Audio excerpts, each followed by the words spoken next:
peas or frozen peas, let's get those out. I forgot to get those out of the freezer. They're in, if you wouldn't mind, I think on the right, bottom in the back. And we're gonna have, we need a cutting board and a knife. We're gonna do a yellow onion, and we're gonna use that garlic again, garlic and olive oil. Yes. One. Yeah. Thank you. So depending on where you go, some grocers have fresh sweet peas, some just have frozen. I didn't make it to, Trader Joe's has the fresh and they're good. I didn't make it there. So we're gonna do with frozen today. It'll be great because we've got the sauce. But if you can find the fresh, it's worth finding those.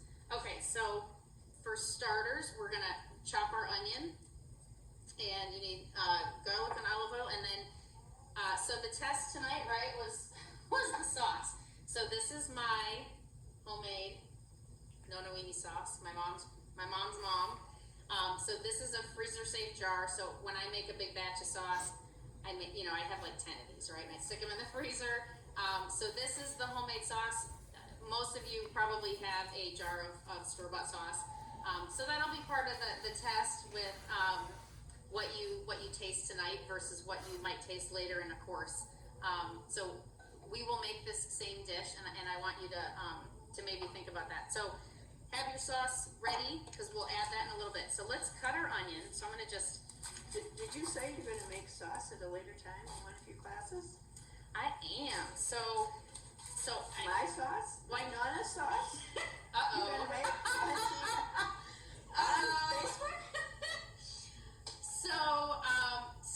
So part of the later course is, it's a 3-part course that I've created that starts in 2 weeks from now, and we will go deeper into making Italian cooking.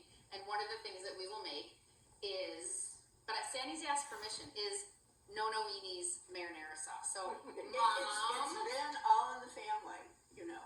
You're being recorded. So can I divulge the recipe for your mom's marinara sauce from Northern Italy? She would love it.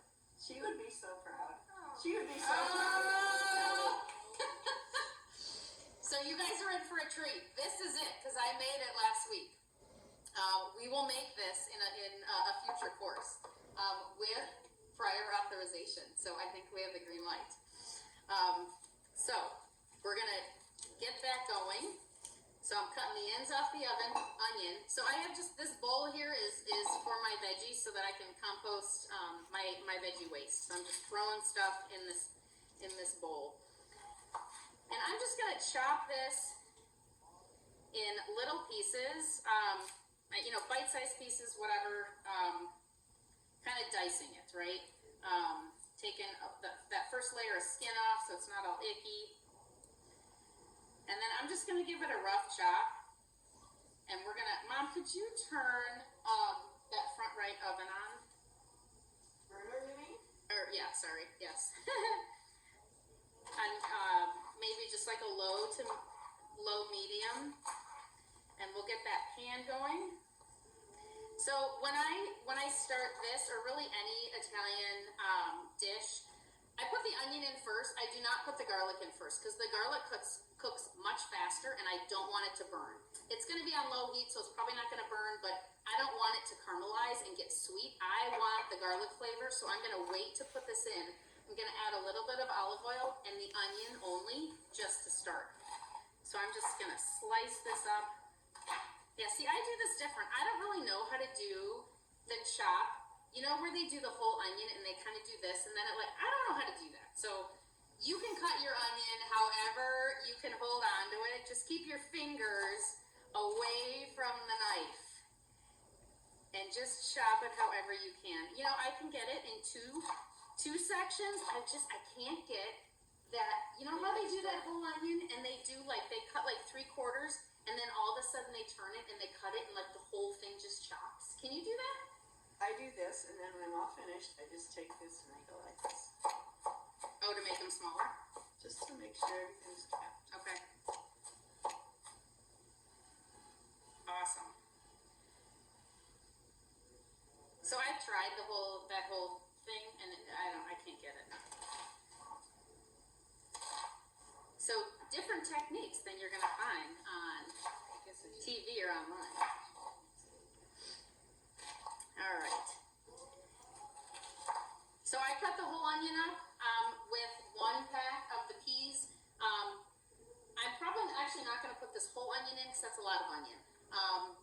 But you know, a lot of Italian cooking, you know, I wrote down the recipes, but a lot of it is what you like what you like to taste. Do you like a lot of garlic? Do you like a lot of onions? Do you like a lot of whatever, the basil?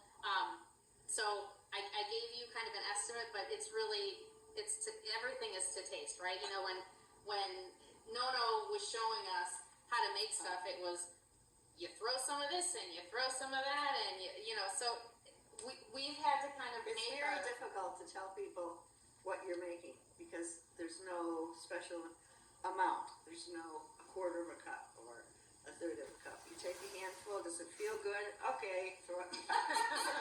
Right. So, you know, when she was making sauce or when she was making her favorite dessert, you know, I'm writing down, because none of this was written down, so I'm writing down her recipes, but she never had quantities. And a lot of them she didn't know. So it was by the feel. Yeah. By your feel. So I've tried to feel the quantities to put into your recipes. Very sensorial, very Montessori. They're also impressed that you compost, Martha. Oh, yes, absolutely. Okay, so I'm going to put some of my olive oil in the pan. And we don't need a whole lot because we're going to add sauce, right? We just want to kind of coat the pan so stuff doesn't burn. And I'm going to turn it down to low, kind of low, medium, and add, you can hear the sizzle. Can you hear it? Oh, you can't. Can you hear the sizzle? Yes. Okay. I can hear the sizzle. So I'm adding maybe a half of that onion. And then we're going to just give that a little stir. So you want that sizzle? Yeah.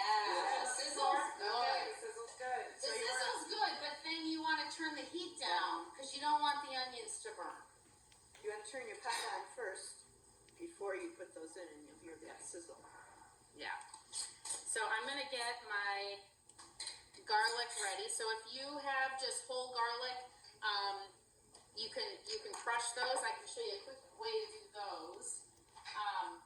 What I would definitely recommend though, and I put it in the list, you don't want to pre-purchase, you know, like in a jar from the store, garlic, in my opinion, because they put preservatives and citric acid in it and others, and it doesn't taste like garlic to me.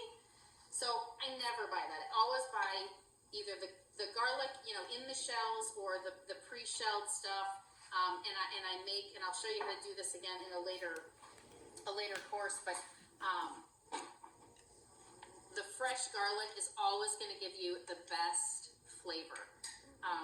So if you have a whole clove, and we'll just pretend this is a whole clove, because I've already squished all mine.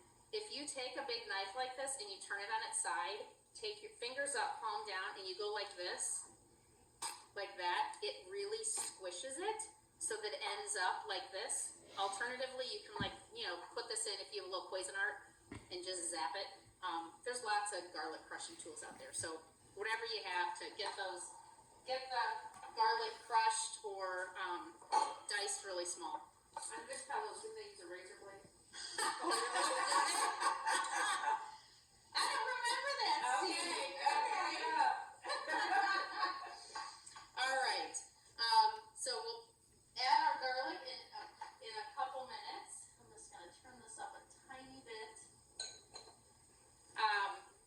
Mom, we forgot to note. Where is it? Oh, I think it's in the grocery list. The wine pairing. Oh, that's important. So one of my blonde friends in Chicago, I won't name you, but I'm sure that you have one of these in your hand like the four of us do here tonight. And my homies in Portland and Florida, Cedar Rapids and Tennessee, Georgia. This is amazing, you guys. I can't even believe this. Cheers. What do we say? Salud. Oh, salud.